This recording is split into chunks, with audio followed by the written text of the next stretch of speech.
एक ऐसा सब्जेक्ट जो कि बहुत से स्टूडेंट्स को या तो बोरिंग लगता है या फिर उन्हें काफ़ी ज़्यादा आसान लगता है। वो यही कहते हैं कि है तो ये समाज के बारे में, बिल्कुल सच बात है, लेकिन बच्चों सोशियोलॉजी अपने आप में एक खास स्थान रखता है और इस सब्जेक्ट को पढ़ना अपने आप में बहुत ही ज़्यादा इम्पॉर्टेंट है। और आज की इस वीडियो में ना केवल मैं आपको कंप्लीट 2027 का सिलेबस डिस्कस करने वाला हूं, बल्कि आपके साथ एक पूरा रोड मैप भी बताऊंगा कि मैं आपको इस पूरी जर्नी में किस तरीके से हेल्प कर सकता हूं और समाज शास्त्र को एक बेहतर वे में समझना और उसके हर एक कॉन्सेप्ट को इन डिटेल में जानना, वो आप कैसे कर सकते हो। इस पूरा वीडियो को देखिएगा, आपको बहुत ज़्यादा काम आने। सबसे पहले बच्चों हम बात कर रहे थे सिलेबस की। सिलेबस में कोई चेंजेस है तो मोस्ट प्रोबेबली बच्चों आपका जो सिलेबस है वो लास्ट ईयर जैसा ही रहने वाला है, लेकिन आपके लिए तो नया है तो इसलिए आपको पूरा पढ़ना पड़ेगा। क्लास 11 बच्चों आप एक तरीके से समाज शास्त्र के इंट्रोडक्शन यानी कि उसके परिचय के बारे में जान के आए थे, लेकिन आप जब क्लास 12 में सोशियोलॉजी पढ़ते हो तो यहाँ पे सारा का सारा फोकस जो होता है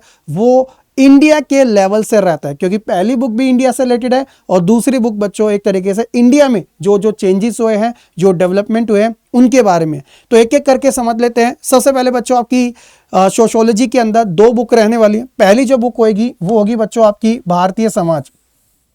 भारतीय समाज में आप ये सारे टॉपिक को कवर करोगे, एक एक करके इनके बारे में भी हम चर्चा करेंगे बच्चों। जैसे भारतीय समाज का परिचय, भारतीय समाज की जनसांख्यिकी संरचना, सामाजिक संस्थाएं, निरंतरता और परिवर्तन, एक बाजार एक सामाजिक संस्था के रूप में, फिर इसके अलावा बच्चों सामाजिक असमानता और बहिष्कार के स्वरूप, फिर सांस्कृतिक विविधता की चुनौती और परियोजना के लिए कार्य। ये आपकी बुक 1 के टोटल 7 चैप्टर रहेंगे। बुक 2 के अंदर बच्चों भारत में क्या क्या परिवर्तन और विकास हुए, जिसमें आप संरचनात्मक परिवर्तन, फिर उसके बाद सांस्कृतिक परिवर्तन, फिर संविधान और सामाजिक परिवर्तन, उसके अलावा ग्रामीण समाज में और औद्योगिक समाज में विकास और परिवर्तन, भूमंडलीकरण, जनसंपर्क और सामाजिक आंदोलन के बारे में पूरा बच्चों कवर करने वाले हो। तो हर एक चैप्टर का यहाँ पे बच्चों मार्क्स भी दे रखा है और इन मार्क्स के अकॉर्डिंग आप आइडेंटिफाई कर लेना कि कौन सा चैप्टर कितना ज़्यादा आपके लिए ज़रूरी है जानना और समझना। सबसे पहले बच्चों अगर हम टॉपिक वाइज चर्चा करें तो पहला एक ऐसा लेसन है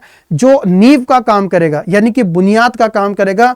इस चैप्टर में आपको बताया जाएगा कि भारतीय समाज का परिचय क्या है। हम समाज में रहते हैं, समाज का हिस्सा है, समाज के अंदर हम हर एक चीज़ों को अपने बड़े होने की प्रक्रिया में जानते हैं, समझते हैं। ये सारी चीज़ें हमें पता रहता है कि कौन हमारे माँ बाप है, लोग क्या होते हैं, जाति क्या है, धर्म क्या है, हर चीज़ के बारे में।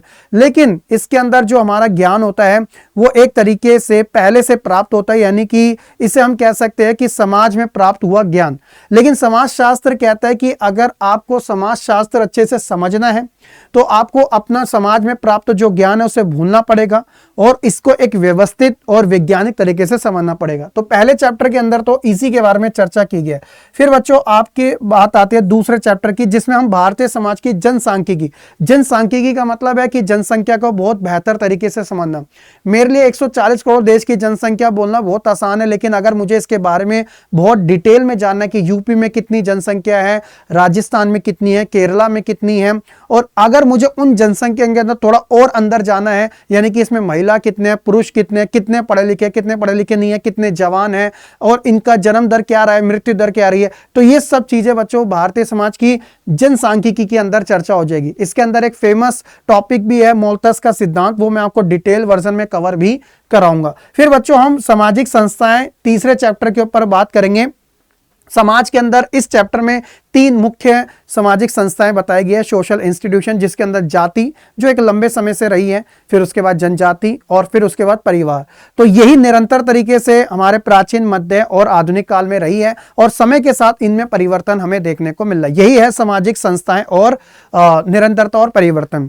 फिर बच्चों में आपको चौथे चैप्टर की अगर बात करें तो इसमें बाजार एक सामाजिक संस्था के रूप में हम बात करेंगे। अक्सर हम बाजार में बात करते हैं क्रेता, विक्रेता, खरीदार और बेचने वाले, तो बाजार एक आर्थिक तौर पे काम आता है। लेकिन जब हम समाज शास्त्र को समझते हैं तो हमें पता चलता है कि बाजार सिर्फ आर्थिक संस्था नहीं है बल्कि एक सामाजिक संस्था भी है, जिसके अंदर लोग सिर्फ लेन देन का काम नहीं करते बल्कि यहाँ पे संपर्क बनाते हैं, गप्पे मारते हैं, यहाँ तक कि कभी कभार जो नेटवर्क होता है वो शादी विवाह तक भी चले जाता है।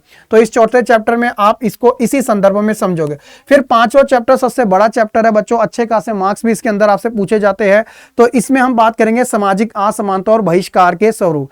असमानता को आप विषमता भी कह सकते हो, जिसके अंदर 3 मेन टॉपिक पढ़ने पड़ेंगे: सामाजिक असमानता, सामाजिक स्तरीकरण और सामाजिक बहिष्कार। सोशल एक्सक्लूशन कहते हैं बहिष्कार को, कि कुछ लोगों को अन्य समाज के अंदर जो लोग स्थापित है उनसे अलग रखना, यानी कि उनको सार्वजनिक जगह पे ना जाने देना, मंदिरों में कुओं से पानी निकालना या फिर अलग अलग चीजें उनके साथ भेदभाव करना। ये चीजें हम इस चैप्टर में बच्चों अलग अलग तरीके से बात करेंगे। हम जाति जनजाति के मुद्दे उठाएंगे, महिलाओं के उठाएंगे, अल्पसंख्यक के उठाएंगे और दिव्यांग लोगों के मुद्दों को उठाएंगे। फिर हम बात करेंगे भारत की सांस्कृतिक विविधता की चुनौतियों के बारे में, कि हम सभी जानते हैं कि जो हमारा भारत है कोई धर्म के आधार पर नहीं बना, ये लोकतांत्रिक है बच्चों, ये विविधता के आधार पर बना है। जाति, धर्म, भाषा, लिंग सबको लेके पूरे भारत में विविधता है, लेकिन कभी कभार यही विविधताएं जो होती है वो चुनौती बनकर आती है, अलगाव, पृथकवाद या फिर बच्चों अलग राज्य की मांग को लेकर। भारत इसे किस तरीके से टैकल करता है, सामना करता है, इस चैप्टर में इसी के बारे में बच्चों बताया गया है, सांप्रदायिकता, क्षेत्रवाद, जातिवाद। फिर बच्चों हम बात करेंगे परियोजना के लिए, कार्य के लिए, जिसके अंदर हम अलग अलग मेथड के बारे में समझेंगे, प्रश्नावली विधि को समझेंगे, है ना। इसके अलावा हम सर्वेक्षण विधि को, सशक्तकार को, इन सभी चीजों को समझेंगे, तो प्रोजेक्ट में किस तरीके से ये चीजें काम आ सकती है। फिर हम शिफ्ट करेंगे अपनी सेकंड बुक के ऊपर, जो है भारत के अंदर किस तरीके का परिवर्तन और विकास देखने को मिला। हम पहले बात करेंगे चैप्टर में संरचनात्मक, जिसे हम स्ट्रक्चरल चेंज कहते हैं, कि किस तरीके से अंग्रेजों ने हमारी काया को पलटा और फिर उसका असर हमारे सांस्कृतिक परिवर्तन में हमें देखने को मिला, कि कैसे कैसे धर्मनिरपेक्षता आया, आधुनिकवाद आया, औद्योगिकरण आया। फिर हम बढ़ेंगे आगे बच्चों अपने संविधान और सामाजिक परिवर्तन की ओर, जिसमें हम लोकल स्तर पे जैसे 73वां 74वां संविधान संशोधन के बारे में, पंचायत के बारे में हम चर्चा करेंगे। फिर हम ग्रामीण और औद्योगिक समाज में क्या क्या परिवर्तन हमें देखने को मिले हैं समय के अनुसार, उनके बारे में हम चर्चा करेंगे। फिर उसके बाद हमारी चर्चा होगी बच्चों भूमंडलीकरण के बारे में, कि भूमंडलीकरण ने कैसे हमारे समाज में परिवर्तन लाया, और हम कुछ जनसंपर्क संसाधनों के बारे में बात करेंगे, चाहे मीडिया हो या फिर टीवी हो, रेडियो हो, इन सब के बारे में। और लास्ट रहेगा बच्चों सामाजिक आंदोलन वाला चैप्टर, जो सबसे अच्छा और मेरा फेवरेट भी है, जिसके अंदर मैं ना केवल आपको सामाजिक आंदोलन बताऊंगा